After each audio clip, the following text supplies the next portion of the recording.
Hello students, Civil Engineering 4th semester, Mechanical Engineering 4th semester and Electrical Engineering 4th semester CS part 2 का ये 42वां lecture है।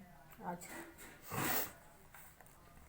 हम unseen passage कैसे solve करना चाहिए ये कर रहे थे और मुझे बड़ा अच्छा लगता है, लड़के सब स्टूडेंट्स हमारे सारे सॉल्व कर करके पूछते हैं। अभी सचिन मैकेनिकल 4th सेमेस्टर से सचिन ने मुझसे पूछा कि लास्ट क्वेश्चन ये अनसीन का जो है इसे खुद से बनाना है कि इस पैसेज में आंसर मिल जाएगा।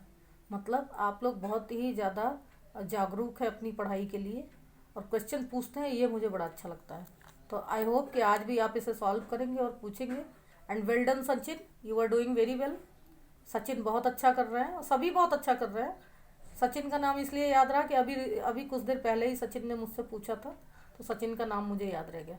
बाकी लोग भी क्वेश्चन पूछते रहते हैं, नम्रता, वेस्टमी, वैभवी एंड सो ऑन, सभी पूछते हैं। तो पढ़ रहे हो तुम लोग, ये बहुत अच्छी बात है। आई होप कि बड़े जल्दी हम लोग आमने सामने होंगे और जो चीज़ें छूट रही हैं उसको हम लोग पढ़ेंगे। तो एक बार और आज अनसीन देखिए। अब मुझे लगता है कि आप लोगों को समझ में आ रहा है कि अनसीन कैसे सॉल्व करना है। तो देखिए आज का अनसीन हमारा, मैं पढ़ रही हूँ, आप नोट करिए। Rivers are a source of life for us. नदियाँ हमारे लिए जीवनदायी होती हैं। They are essential for agriculture. कृषि के लिए ये बड़ी ही अनिवार्य हैं। यानी नदी का कृषि से बड़ा गहरा संबंध है सिंचाई के संदर्भ में। सिंचाई ही नहीं बल्कि जो नदी का जो पार्ट होता है, कछार होता है, उससे हमें एक जगह मिलती है, कृषि योग्य भूमि मिलती है। They are sources of drinking water. पेयजल का भी नदियाँ एक स्रोत हैं। They serve as a lifeline for all living beings on the earth. जितने भी जीवित चीजें हैं, जीवित हैं, फ्लोरा एंड फौना जीवित में आते हैं ना, फ्लोरा एंड फौना जो धरती पे हमारे हैं, उसके लिए ये लाइफ लाइन का काम करती हैं। That is why they have been worshipped for ages. यही वजह है कि सदियों से इनकी पूजा की जाती रही है, नदियों की। India is rich in reverse. Bharat एक ऐसा देश है जहाँ बहुत सारी नदियाँ हैं। The Ganga, the Jamuna, the Krishna, the Kaveri, the Godavari, the Brahmaputra etcetera. मतलब गंगा, जमुना, कृष्णा, कावेरी, गोदावरी और ब्रह्मपुत्र इत्यादि सम ऑफ द मेन रिवर्स। ये कुछ प्रमुख नदियां हैं भारत की। इसके अलावा भी बहुत सारी नदियां हैं। हम लोग बातें करते हैं ना जब मत्स्य संपदा की, तो भारत की बहुत सारी नदियां हैं। बट जब हम अनसीन कर रहे हैं तो हमें उन नदियों को नहीं याद रखना है। हमें ये मान के चलना है कि हमारा जो अनसीन पैसेज है वो बातें कर रहा है सिर्फ गंगा, जमुना, कृष्णा, कावेरी एंड गोदावरी, ब्रह्मपुत्र की। तो हमें इतनी नदियों में ही अपना आंसर दे देना है, इससे ज़्यादा नाम नहीं लिखना है। बिकॉज दिस इज अनसीन, तो हमें अपने आंसर इसी में से ढूंढने हैं। When these rivers flow in their limits. जब ये नदियाँ अपनी सीमा में बहती हैं, दे गिव लाइफ, तो ये हमें जीवन देती हैं। But when they flow out of their limits, जब ये अपना लिमिट यानी अपनी सीमा तोड़ के बहती हैं, दे कॉज हैवी डैमेज, तब इनसे भारी नुकसान होता है। This is called a flood, इसी को बाढ़ कहते हैं। Rivers like the Brahmaputra, the Ganga, the Gandak, the Kosi and Jamuna are some of the rivers causing floods in our country. हमारे देश में किन नदियों से बाढ़ आती है? ज़्यादातर ब्रह्मपुत्र, गंगा, गंडकी, कोसी, जमुना, ये कुछ नदियां हैं जिनकी वजह से बाढ़ आती है।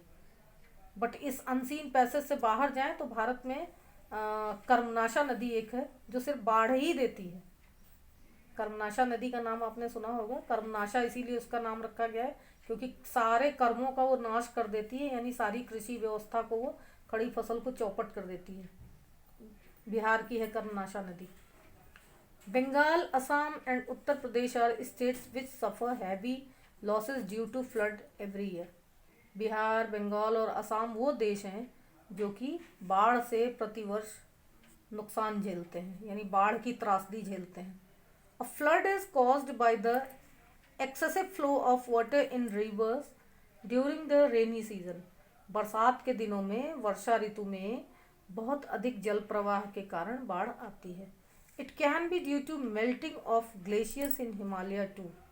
और ये वर्षा से ही नहीं, हिमालय में जो ग्लेशियर पिघलता है उससे भी बाढ़ आती है। The excessive water submerges the lowlands. जो अतिरिक्त जल राशि होती है वो लो लैंड, जो निचली ज़मीनें होती हैं, उसको कवर कर लेता है। It damages standing crops in the fields, मैदानों में खड़ी फसल इससे ख़त्म हो जाती है। Many people loss their lives, बहुत सारे लोग अपना जीवन गंवा देते हैं। ह्यूज प्रॉपर्टी इज डैमेज, और बहुत ही बड़ी मात्रा में, बहुत ही बड़े स्तर पे संपत्ति का विनाश होता है। ये हमारा पैसेज हो गया।